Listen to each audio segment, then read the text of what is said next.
Komisi Pemilihan Umum telah menetapkan pasangan calon nomor urut 2 Prabowo Subianto Gibran Rakabuming Raka sebagai pemenang pemilihan umum presiden.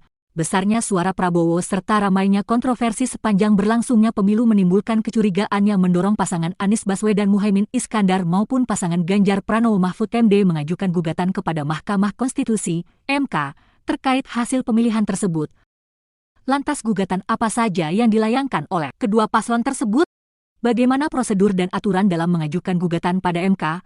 Benarkah banyak pelanggaran secara konstitusional yang dilakukan oleh pasangan 02? Terlibatnya banyak advokat senior di kubu 02.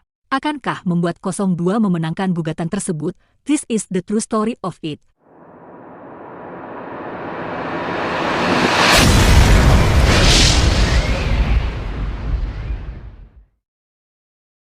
Prabowo Gibran menang dengan suara 96.214.691 atau 58,59%.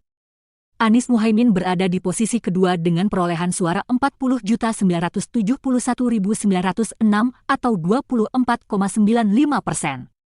Sedangkan Ganjar Mahfud berada di posisi ketiga dengan perolehan 27.040.878 suara atau 16,47%. Ketidakpuasan dalam proses pemilu menyebabkan gelombang gugatan permohonan perkara perselisihan hasil pemilihan umum ke MK.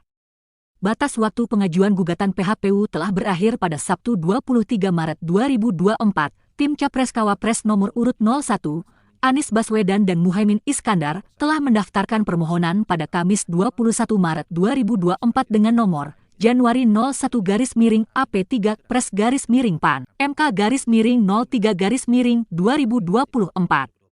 Mereka meminta pemungutan suara ulang atau PSU tanpa keterlibatan Gibran Rakabuming Raka. Sementara itu, bukan persoalan hasil, ini persoalan proses.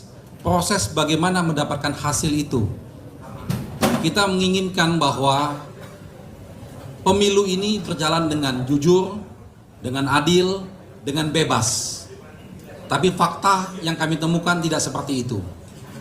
Banyak sekali terjadi pengkhianatan konstitusi yang dilakukan secara terstruktur, sistematis, dan masif. Oleh karena itu, kami menyampaikan ini di forum Mahkamah Konstitusi. Ini forum resmi, forum yang legal. Karena kami masih punya keyakinan dengan para hakim Mahkamah Konstitusi untuk memperbaiki citra Mahkamah Konstitusi.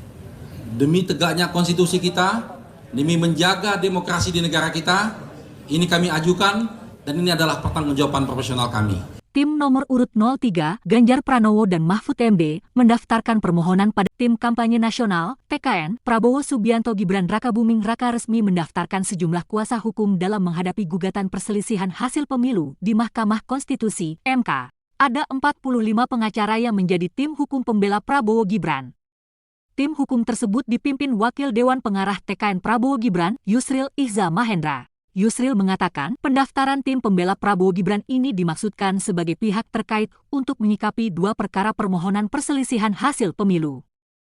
Pertama, mengenai perkara sengketa Pilpres 2024 yang diajukan tim hukum pasangan Anies Baswedan Muhaimin Iskandar dan perkara yang sama yang diajukan tim hukum pasangan Ganjar Pranowo Mahfud MD. Antara lain ini sebelah ini adalah Pak Hinca Panjaitan, ini Pak Oto Hasibuan, ini Pak Oce Kaligis, ini Pak Bos, semua kenal. Pak Hotman Paris, Maulana Bungaran, dan lain-lain semua ya. Jadi ada 45 orang anggota tim pembela Prabowo Gibran pada malam hari ini telah menyerahkan surat permohonan untuk menjadi pihak terkait dalam dua perkara yang diajukan ke Mahkamah Konstitusi. Pertama adalah perkara yang diajukan oleh Pak Anies Baswedan dan Pak Muhaimin Iskandar, dan yang kedua adalah perkara yang diajukan oleh Pak Ganjar Pranowo dan Pak Mahfud MD. Oleh karena ada dua pemohon, maka kami mohon untuk menjadi pihak terkait pada kedua perkara tersebut, dan seluruh kelengkapan yang diminta oleh Mahkamah Konstitusi telah kami serahkan malam ini. Antara lain surat kuasa sudah lengkap semuanya, berita acara sumpah, kartu tanda anggota advokat, semuanya lengkap, tidak ada satupun yang kurang. Juga surat kuasa sudah ditandatangani oleh Pak Prabowo Subianto dan Pak Gibran Rakabuming Raka dan sudah sah, dan juga sudah ditandatangani oleh seluruh penerima kuasa. dan sudah diserahkan ke Mahkamah Konstitusi malam hari ini. Kemudian surat permohonan sudah diserahkan juga masing-masing satu permohonan, dan sudah dinyatakan lengkap seluruhnya oleh Panitera Mahkamah Konstitusi dan sudah dicatat dalam pendaftaran. Dan tentu kami akan menunggu sidang Majelis Hakim Mahkamah Konstitusi itu memutuskan apakah permohonan kami diterima atau tidak diterima sebagai pihak terkait dalam kedua perkara yang sudah didaftarkan ke Mahkamah Konstitusi ini. Dan selanjutnya kami akan mempersiapkan jawaban atas permohonan yang diajukan oleh kedua pemohon, dan itu sudah harus diserahkan ke Mahkamah Konstitusi pada tanggal 27 Maret yang akan datang, dan pada tanggal 28 sesuai dengan jadwal yang disusun dalam peraturan Mahkamah Konstitusi nomor 1 tahun 2024, kami diberikan kesempatan untuk menjawab ya, atau membacakan jawaban terhadap permohonan yang diajukan oleh kedua pemohon pada tanggal 28 Maret yang akan datang.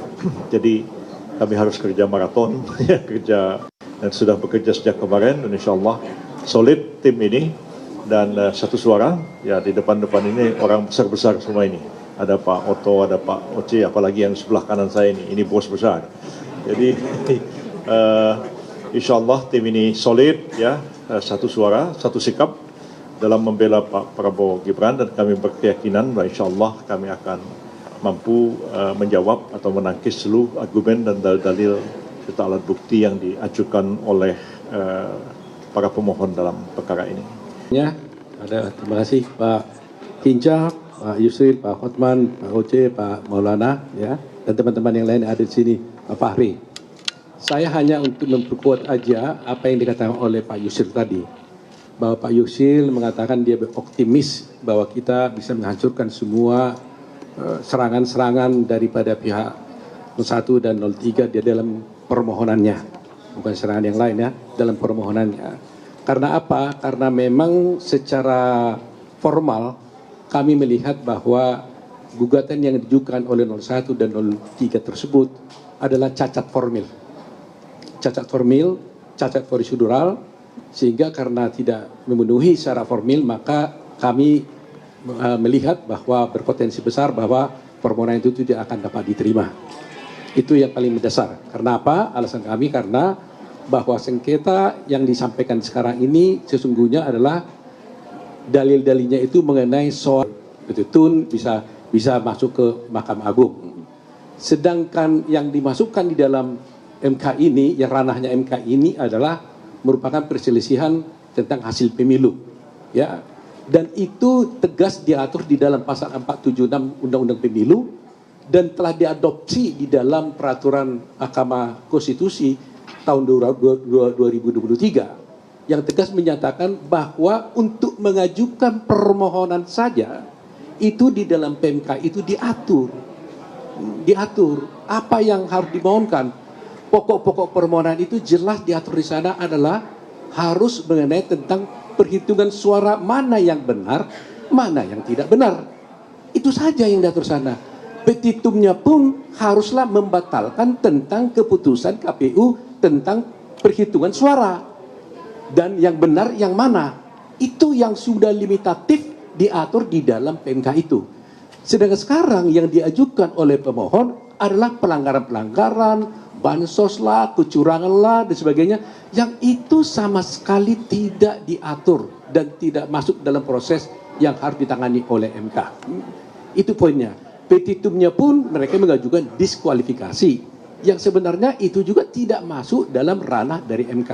Sehingga kalau persoalan bukti mungkin kami yakin betul dari segi bukti pun yang dikatakan dipersoalkan tentang Gibran, dikatakan bahwa tidak memenuhi syarat untuk dicalonkan menjadi wakil presiden, itu juga saya kira sudah gampang dipatahkan, karena bagaimanapun Gibran masuk menjadi calon presiden itu jelas adalah telah diputuskan dalam putusan MK yang sudah final and binding. Nah, mungkin permohonan itu tidak akan diterima karena cacat formil dan tidak berdasar. Terima kasih teman-teman. Pak Hotman mungkin. Bahwa tindakan atau perbuatan bisa merupakan pengakuan. 2 kali 01 dan 02 mengakui keabsahan Gibran. waktu pendaftaran mendapat 01 dan 03 2 kali mengakui keabsahan Gibran. Waktu pendaftaran di KPU mendapatkan nomor, ya malah mereka pesta pora berdiri, ya berdiri 01, 02, 03 berdiri, tidak ada satupun protes tentang keabsahan dari Gibran.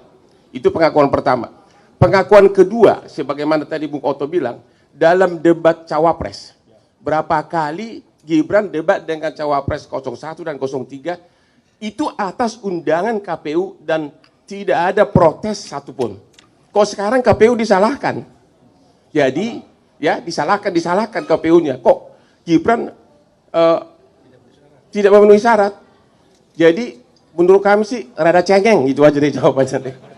Saya hanya mau mengulang lagi, di negara manapun di dunia ini ada prinsip hukum yang paling basic, yaitu acknowledgement by conduct. Perbuatan merupakan pengakuan, ya.